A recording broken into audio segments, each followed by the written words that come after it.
I'm Mark Bridge, and you're watching Pop Culture Galaxy TV.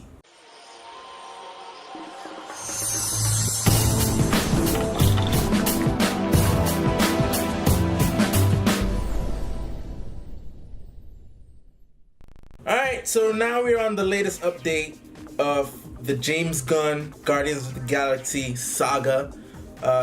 So far, Gunn is still fired, but the surprising twist, well, not so surprising.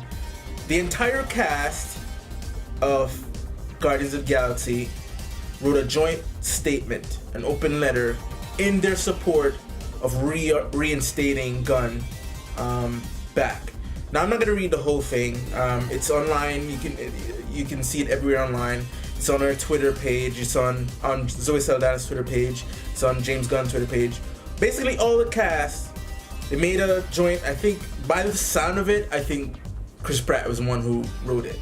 Like, you know, it has a very sort of religious forgiveness type of tone to it, and I think, it sounds a lot like Chris Pratt, who wrote it, and then just had the entire cast signed it. It's basically Bradley Cooper signed it, Sean Gunn, Zoe Saldana, Chris Pratt, Vin Diesel, Batista, I'm not even trying to Plummet Keith, who plays Mantis. So yeah, the entire cast signed it, and it basically said, like, we don't support the joke, but we support the man, because all the time, I mean, you gotta think, right? People don't realize this. So the first Guardians came out 2014. So they might make the incorrect assumption to say, like, their relationship started in 2014. They by early 2013, because you gotta think, a movie's production time, when you include pre-production, post-production, and production, it's around like 6 months to a year, possibly. So he met these guys. He had to have met them, talked through them, have a working relationship before the film starts. Then the production starts, and then he gets to really know these guys on the set. And that's just in the first movie. Now they had another movie which they got to know each other even more, and then writing dialogue for Infinity War. Like, basically, I'm sure he was on set to not necessarily direct, but also to inspire the Russos as well as the actors to sort of get that Guardians tone in the movie. So yeah, he's intertwined with these guys, and Zoe, she has three kids, twins, and a third child. So if for her to come out in support of him, despite the horrible jokes in the past, the pedophilia jokes, means she knows him on a personal level, to know that that's not the type of person he is, regardless of what those jokes are. Those jokes doesn't represent what type of human this guy is. So she has three kids, and she still supports him. But everybody, they're just fighting back against it. Like, we have to stop seeing this world as black and white. As human beings, we're not designed that way. You know what I mean? It's just, you can't just put everything to absolutes. You have to look at everything for what it is, try to analyze it, and not everything is the same as the other. You know what I mean? You can't have that mentality, oh, if it walks like a duck, talks like a duck, then it's a duck. Like, life is not that simple, right?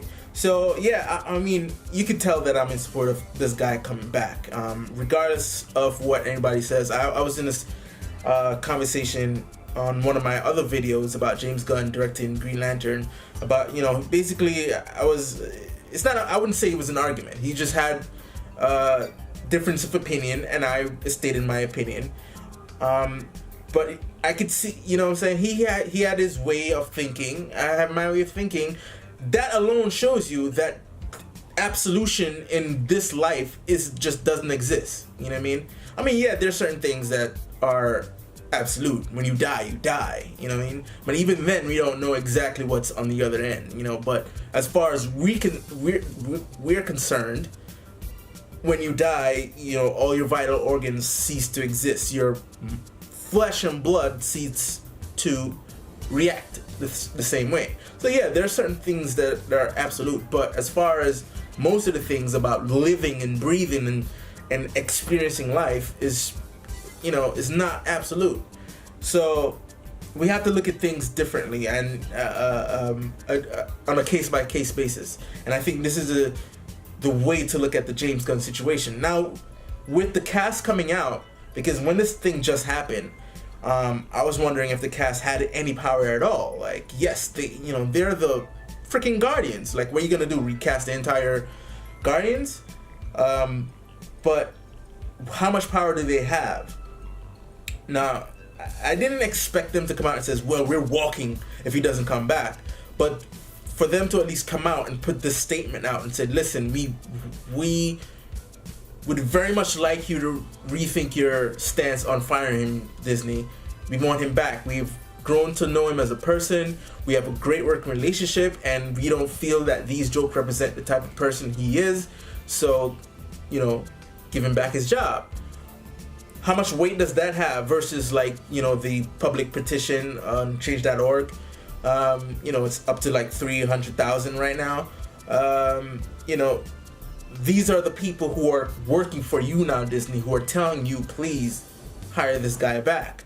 Does Disney flinch and say, you know what? Our bad. You can come back. Or is it too much for Disney to try to back out of their absolute decision, which was made super quick? Like, holy shit, how quick this decision was made. I doubted they had a really informative meeting about it before this guy got fired. But I'm glad to see the cast come out. We still haven't heard from Kevin Feige. I doubt we'll hear from. I'll be surprised if we do hear from Kevin Feige on this situation, considering that the keys to Marvel Kingdom is in his hands, and I don't know how much power. I'm sure he has a lot of power too. That's the thing. It's so confusing. Like, I'm not. We want to hear from Downey. We want to hear from Feige. We want to hear from all these top guys. It's good that we're hearing from the actors, and I'm sure they have enough, some power as well. But do they have enough? You know what I mean? Do they have enough to push that get Gunn rehired agenda? I don't know, but we'll see. Like I said, I'm happy to see the cast come out and support him.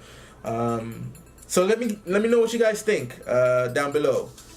I know this is a sensitive topic, and a lot of people have their opinions on it, but that's what we gotta talk about these things. We can't just close our minds like, oh, this is the way it has to be. We gotta talk about it, and that's important. All right, the next topic I want to talk about. Earlier I did a reaction to the Venom trailer. You can check it out. I'll link in the description down below. But just to reiterate what I said before, it looks good. I enjoyed what I saw. It didn't blow my mind away, but it didn't have to, because not every trailer is designed to blow you away. It's just to get you intrigued, and I am intrigued, which is, I would say, a job well done on the part of the trailer. Because at first, when this whole Venom thing was announced, I was like, is it set in the MCU? No, it's not. Then what's the point? You know what I mean? How are you gonna have a Venom movie without Spider-Man? It just doesn't make any sense. But so far, they're edging me, to basically convincing me, like, yeah, I'll definitely go see it. I mean, they started when they hired Tom Hardy. You know what I mean? Tom Hardy's a great actor, and the projects he usually chooses are really up there. So for him to choose this, that means that there had to be something about this project that attracted it to him. So I'm excited. I want to see what it does, what he does with the project. The trailer, the second official trailer, which is the third trailer, did do a lot as far as getting me intrigued to see this project. So yeah, so link your thoughts down below, give us a thumbs up, and hit the subscribe button. I'm trying to get up to 1,000 subscribers, you know what I'm saying?